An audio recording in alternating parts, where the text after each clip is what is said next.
Hey guys, what's up? Hope you're doing well. So, is fantasy getting better or worse? Is fantasy now better than the fantasy in the 70s, 80s, 90s, or those like old fantasies from the 60s and whatever that? Those fantasies. What about the 50s? There was fantasy in the 50s, the 40s, the 20s, and all that stuff in the 30s. So is fantasy getting better? Are they advancing? Is the new stuff better than the older stuff? Are they improving what they had before? A lot of things get better over time. A lot of things get improved. And I'm going to say in some ways fantasy now is better than before. And there's a couple of reasons why. One is the special effects. They're just so much better now than they were. If you look at the old special effects, even really good fantasy stories like Star Wars or like any of you like Clash of the Titans, those are great stories, right?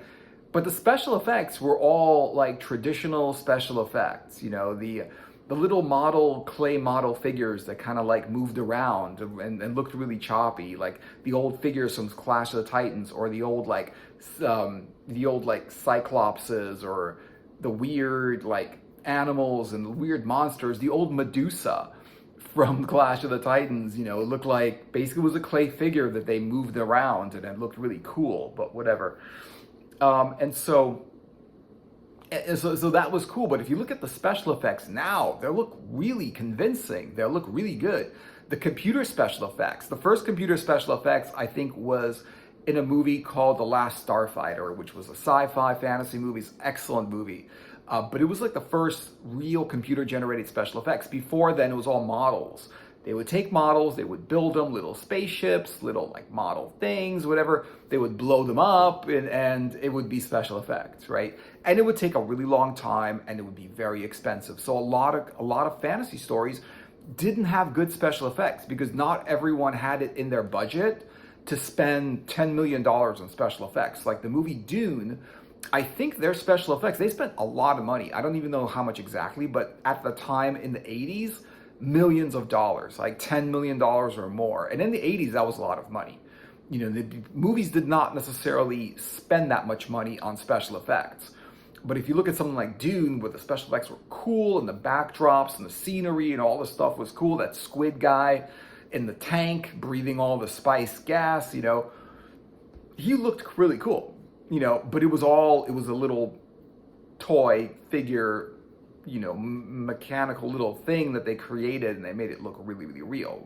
Was that a rubber thing? I don't even know how they made it, but it was cool. But like now, the special effects are like you can pretty much do anything in it. Look at the new video game special. The effects on new video games, they look amazing. If you look at games that were like in the 2000s, they look nothing like the games today. Look at the TVs now. We got 4K, we got high definition. Everything is in high def. Like all your photos are now like in high def. Back in the day, they were 35 millimeter photos, even 24 millimeter. They were like, they were photographs. They were like, prints. They were not 1080p. They were not 4K prints of like, photos. They did not look that good. And you couldn't really change them or do anything. You can pretty much right now with the right software and some knowledge of how to use that software, and maybe some artistic ability or some artistic knowledge of how to do art and stuff like that, you can make amazing, amazing special effects. Like pretty much with your computer in your house by yourself, you can pretty much, with the right software, you can make amazing special effects with the right computer. It could look as professional as what they're doing in Hollywood, because that's what they're doing. They're just using the same computer, to make special effects. So on that note, on that side of the whole thing, yes, the special effects are better, but are the movies better? Well, the thing is, some of the movies are better and some of them are not necessarily really that much. It really does depend on what you're looking at. I would say what's good about modern fantasy is the amount of movies that they're making in fantasy right now. It feels like in the 80s and the 70s and the 90s, whatever, it feels like the people that liked fantasy back then were a smaller group than the people that like fantasy now. I feel like fantasy right now is mainstream. A fantasy movie that comes out, everybody wants to see it. Look at some of the like the Thor movies, or like the new Star Wars, or the new like any kind of series that you get on Netflix, like superhero series, or like anything with a lot of like, fantasy elements on Netflix and stuff like that, you're gonna see that there's a lot more of it. And I feel like the people that liked it and made movies and made fantasy back in the day, in the 80s and whatever, it was a lot smaller amount of people than the people doing it now. And I just think the people that liked fantasy back then were a smaller amount of people than they're doing now. Even if you look at something like comic books, back in the day, in the 70s and 80s, basically most comic books were superhero comic books, Yes, there were other fantasy comic books, but a lot of comic books were superhero. Right now, there's still a lot of superhero comics, but there's a lot more of fantasy comics, fantasy sci-fi, those weird stories of things that were made up, things that have magic in them, or maybe swords, or maybe journeys, or monsters, or like magical creatures and things like that, those comic books. There's a lot more of them. The bigger, the bookshop has a larger section of what's fantasy and sci-fi. They have a larger. If you look at back in the day, the bookstores, there was a fantasy section, but now the fantasy section is big, and this has to do with Hollywood and the mainstream movies coming out in the fantasy genre. This also has to do with the popularity of the Comic-Con, which is basically the Comic-Con is mostly all fantasy. Yes, it's comics, it's games, it's cosplay, but it's basically all fantasy. That's the predominant kind of genre of the Comic-Con. And back in the day, the Comic-Con was just comics, and there was just a few people who are comic collectors would get together, and some would have booths, and it would be a place for them to hang out, right? And now Comic-Cons are in gigantic like areas and like places where there's gigantic conventions, and there's thousands of people at those comic conventions and stuff like that. And so there was that, and I feel like the kids that grew up recently or now grew up with a lot of very, very good fantasy that was actually looked upon favorably and not kind of laughed at because the special effects were bad. And I feel like back in the day, back in the 80s and 70s, a lot of people would kind of laugh at the fantasy special effects and go, that's a guy in a rubber suit. Even the old Godzilla, which is like considered classics now, right, was like, it's basically somebody in a Godzilla suit, it's a person in a Godzilla suit with a fake small Tokyo with a bunch of collapsible buildings, stomping on all the buildings and throwing toy cars. And, it was so obvious that the special effects were like, fake buildings, toy cars. They just looked fake, and people would just laugh at it. But the thing about it, I think that even though sometimes those bad special effects were like those were the factors that made it good. Those were the factors that made it like, man, the special effects were so bad and sometimes they would be good. They would be clever, and they'll be like, wow, you knew there was a guy in a rubber suit smashing, cars and throwing cars, and you knew that's what that was, and it was funny to see it. And, honestly, like, you would be like, that's actually what's good about the movie, is the bad special effects. Because those bad special effects were good. They weren't intended to be so bad that they were good, but that's what it came out to. But a lot of people, almost all the mainstream, were like, oh, those special effects are ridiculous. And the people couldn't get beyond that. They couldn't get beyond the bad special effects a lot of the time. And a lot of movies were just about being a fantasy movie. Whereas like the evolution of the fantasy movie, it became, it's a fantasy movie, but it's also a standalone good movie. If you look at the best fantasy movies, they're standalone good movies. Like Conan the Barbarian, it's a good movie, right? And it had good actors, like Schwarzenegger's one of his first roles. He was good in that movie because that's who he is. He is Conan the Barbarian, right? He's from the same place in the world as, he could be a descendant of, the people that Conan the Barbarian is from. He could be, because he's from that part of Europe where there were barbarians back in the Middle Ages, or even before that, And so that was a good movie because it was a good movie. The fantasy elements didn't make it a good movie. It made it a better movie than if it just didn't have fantasy elements, and it got a lot of people's attention, especially kids at the time that liked fantasy. Kids like fantasy. They were drawn to it because kids like, basically, old fairy tales. Fairy tales are pretty much fantasy. What kid doesn't prefer like a unicorn or a winged horse to a regular horse, right? Of course you want the horse with the horn or the horse with wings. That's a better horse than just a regular horse. Everyone likes a regular horse, but a horse with a unicorn, that's a little bit better. It just makes it more like, oh, that's even better. Who doesn't want magic in their story? Like Lord of the Rings would be nothing without the fantasy element. That is a fantasy story. It's fantasy for people that love fantasy. Would it stand alone? Yeah, but what would it be about? It's complete. It's start to end in fantasy. Conan the Barbarian is a story about a lot of different things. There's romance, there's revenge, there's situations that people get into and things like that. There's love for people's like king's love for their daughter. That part was in the story and stuff like that. But if you look at Lord of the Rings, that's just fantasy. From beginning to end, everything. Without the fantasy, what would it even be about? A ring? Well, it was a magic ring, Gandalf was a wizard, Everything like, oh, there were elves. Like without that, it wouldn't be Lord of the Rings or anything like that. Was it good? Yeah, but was it better now than before? I don't know, but they really made some pretty good movies out of it. And if you look at if you look at Michael Moorcock, which is like, he did the Elric saga and all that kind of stuff.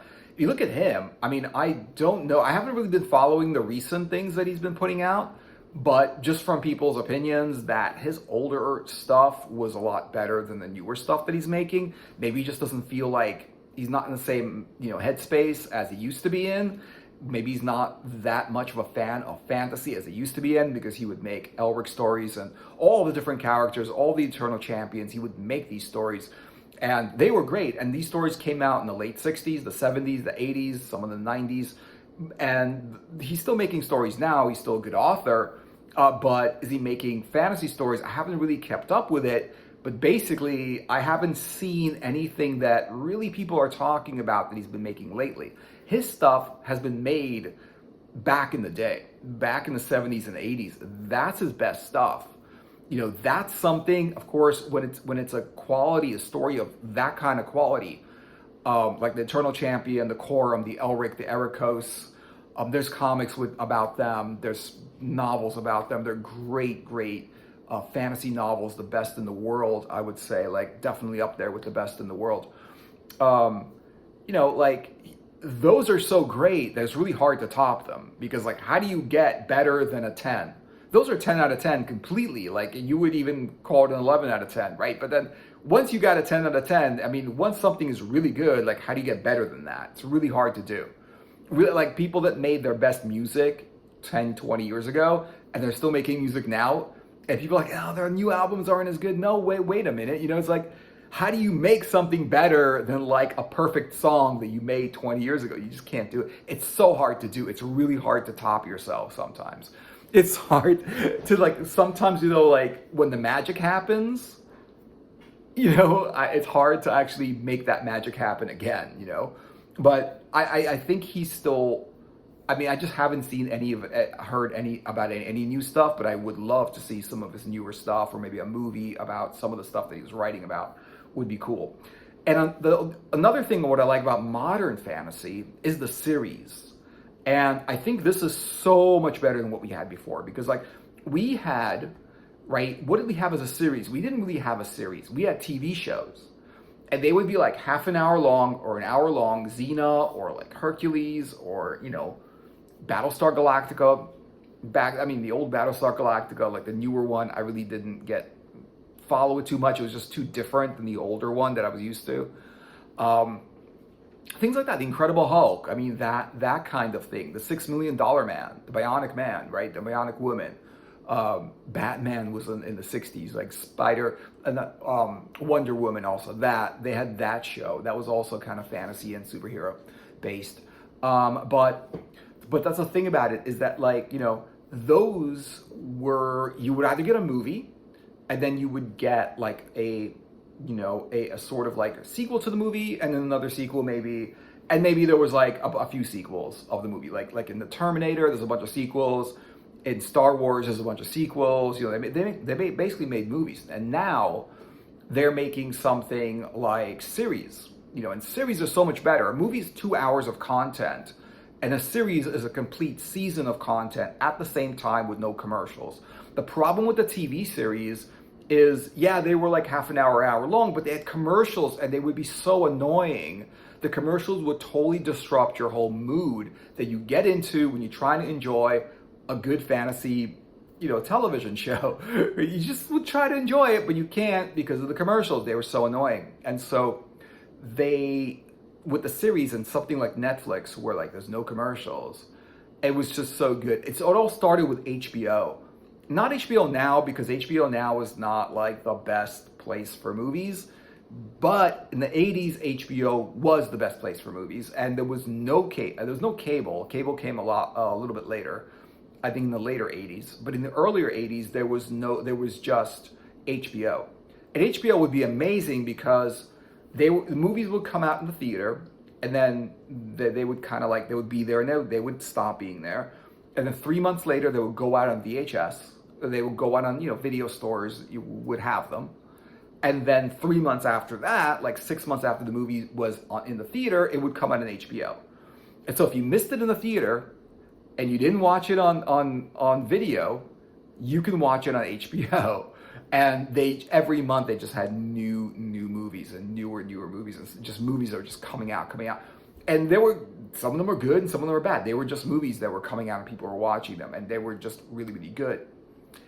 And now it's just like Netflix is doing that. Netflix is what HBO was, right? It's just a better, more modern version of it. HBO is like, oh, this is going to be at 8 o'clock on a Thursday, right? And Netflix is like, no, it's on demand. It's whenever you want to watch it. It's fine. Oh, you want to pause it? Okay, whatever. You couldn't do that with HBO. It just didn't have the technology. And so what is amazing about those is that like they're like a season long, and some series is like, you'll just find, and all of a sudden it was something you've never heard of before that's really good and really great fantasy, and then it's like there's like 4 seasons of it, or 5 or 6, 7 or 8 seasons of it, or something like that, and one season could be 20 hours of content or even more. That's what's coming out, and that is just so much better. 20 hours of something you like is a better experience than 2 hours of something you like, and then waiting 2 years for the continuation of that. Whereas like a series, they're trying to pretty much come out with new series. It depends on the series, but some series that they're putting out new content every year or something like that. Maybe every couple of years. With certain series, like every 2 to 3 years is cool. But the thing is, it's not like a 2-hour movie every 2 to 3 years. It's a 20-hour, 30-hour season of this content. And so that's what I like a lot more about modern fantasy, is the amount of content they give you and the amount of fantasy available to watch. There's so much stuff, especially just on Netflix. Obviously, there's other platforms. There's like Disney and Disney Plus and Apple, and there's Hulu, and there's Amazon. There's just so much that they have that's like other streaming sites and stuff. But Netflix is definitely probably considered the best one, the king, because that's the one that's the one that everyone gets.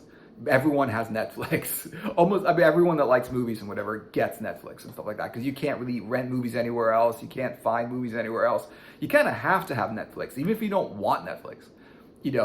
Some people were fine with Blockbuster and renting movies there. That was cool. Everyone liked those. I like those. But, now it's just like they're not around. You have Netflix, or you've got the other ones, and that's it. Or you can buy a Blu-ray, and they're like, for one movie, Blu-rays are like $20 or $30 for one movie, which makes sense. $20 is like okay when you see it in the theater, but it's something. It's a disc. You're gonna watch it at home. You're probably gonna watch it once, maybe twice, or maybe once, and a few years later you watch it again. Who knows, right? But it's just, to watch something once, to pay a lot of money for that, to see it once, doesn't sound like a great as good as like renting it, paying like a couple of dollars for it and watching it once and giving it back. They just don't exist anymore. Libraries should have movies. Like some libraries do, but they should seriously have movies. And so yeah. So I mean, there's some things about fantasy that's better. There's more of it. I feel like a lot people are like into it more. I feel like the people that are making it, it's more intelligent. It's like people are taking it seriously. That they really want to make something great, and they want to make a great fantasy. They just want to do it. And a lot of people that create art want to create fantasy art. A lot of people that want to make a video game want to make a fantasy video game, right? They want to write a book, want to write a fantasy book, or make a fantasy movie or a series or something like that. It just became more popular. More people are in it. It's cool because now you can pretty much talk about it. A lot of people have seen it. You can pretty much talk about it. And a lot of fantasy is very, very common. Like, for example, Lord of the Rings, or for example, Game of Thrones. This is something you could talk to anybody about. There's a lot of movies that come out and series on Netflix and other places where it's something you could talk to anybody about, and that person doesn't have to be just a fantasy fan or somebody that's into fantasy. You know, you could be a mainstream person that just like likes movies, and they'll see that movie because they have Netflix and they are going to watch it because Netflix is like, oh, this movie's amazing. They're promoting it. They're putting like, 98%, whatever that means when they put that little 98%. I guess that means like the more percentage they put on there, the better the movie is. And they're looking at it like, oh, Netflix says this is a good movie. Why don't I check it out? And then they get into it and they like it. So are movies better? There's more of them. Yes, I think so, because I like that there's more of them. They're longer. A lot more people are making them. They're more mainstream. They're better. I think they're smarter, even though the older ones were pretty smart also. And there's a lot more variables of it, because in the past, I feel like fantasy was pretty much medieval fantasy, whereas now fantasy is more like urban fantasy. There's medieval fantasy, but there's all kinds of other genres that they mix into fantasy, like Wild West or romance. That's also a fantasy. You know, there's a lot of different things where there's like different genres of movies put together and it becomes fantasy. So fantasy is no longer just like medieval sword and sorcery, but they're like urban and like modern, and a lot of different movies with a lot of different stories and characters and people playing it with a lot of fantasy elements in it. So it's a broader thing. There's a lot more to choose from. And I do think it's better in some ways, mainly because of the special effects and the amount, the amount of content that you can actually get and consume these days. There's a lot more than what you had in the past. There's some great classics, but there's a lot of stuff now coming out that's better than a lot of stuff that was in the past. It's my opinion. But thanks for watching, guys. I hope you enjoyed the video. Give it a like and subscribe and comment if you want to comment on it. And I'll see you guys in another video later.